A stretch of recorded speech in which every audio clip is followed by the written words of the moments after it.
pour ceux qui ont pu voir, enfin quasiment je pense tout le monde l'a vu, l'intervention présidentielle de hier, il y a quelque chose qui m'a quand même assez choqué, que Macron ose dire, c'est quand il fait son hommage au personnel de santé, qu'il félicite, qu'il dit qu'ils ont beaucoup de courage de faire face à cette situation, et qu'il promet de plus d'augmenter les capacités d'accueil de l'hôpital public, que ça soit lui qui a œuvré à les diminuer depuis des années, qui vient maintenant dire qu'il va les augmenter, c'est juste complètement du foutage de gueule.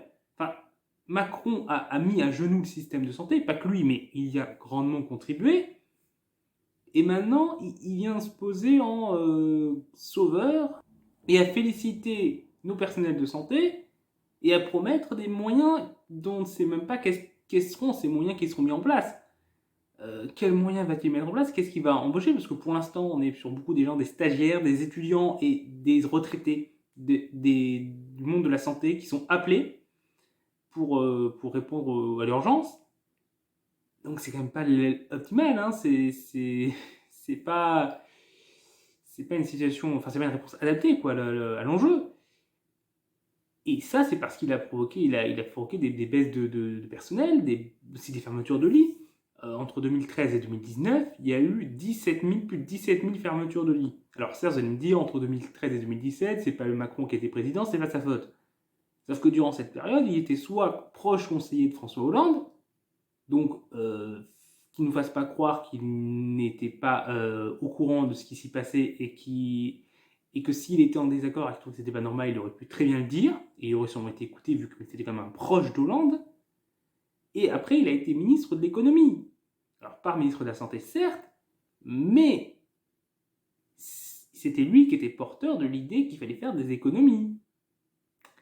Et donc, en partie, responsable de la politique qui était de baisse de moyens, de baisse de personnel dans tous les secteurs, y compris le secteur de la santé. Et après, à partir de 2017, c'est directement lui qui était au pouvoir. Et il a continué sur cette ligne-là, sur cette politique de restriction budgétaire, cette politique d'action au service de la classe capitaliste, qui a mis à genoux notre système de santé et qui fait qu'aujourd'hui, il n'est pas en mesure de répondre à une crise sanitaire. Faut aussi rappeler que la dernière loi de financement de la sécurité sociale, sous Macron, du coup, votée et décidée par le gouvernement de Macron, un gouvernement d'Édouard Philippe, mais on sait très bien dans notre système aujourd'hui que c'est Macron qui dirige le gouvernement, enfin le président qui dirige le gouvernement, depuis l'inversion de l'élection entre le présidentiel et le législatif, les gouvernements sont dirigés par le président de la République. C'est clair, net et précis. Donc Macron donc dans cette dernière loi de financement, décidée par Macron indirectement, elle prévoyait 1 milliard d'économies pour les hôpitaux publics. Les hôpitaux publics devaient dépenser 1 milliard de moins. Donc forcément, ça allait faire moins de moyens, moins de lits, moins de personnel, moins de capacité d'accueil, moins de capacité à gérer une crise. Donc Macron est responsable, pas du virus, non, ça bien sûr, voilà, enfin, à part les timbrés complotistes qui s'imaginent n'importe quoi, mais il est responsable de notre incapacité à gérer cette situation, au fait qu'on risque de se retrouver rapidement saturé. Et cette saturation va, elle, aggraver la situation du virus, puisque des personnes en danger, enfin, qui ont besoin de soins plus intensifs, par exemple d'assistance respiratoire, ne pourront pas en bénéficier. Voilà, donc je trouvais que de la part de Macron, je trouvais ça aberrant et du foutage de gueule que Macron vienne féliciter les personnels de santé auxquels il s'est attaqué, quoi.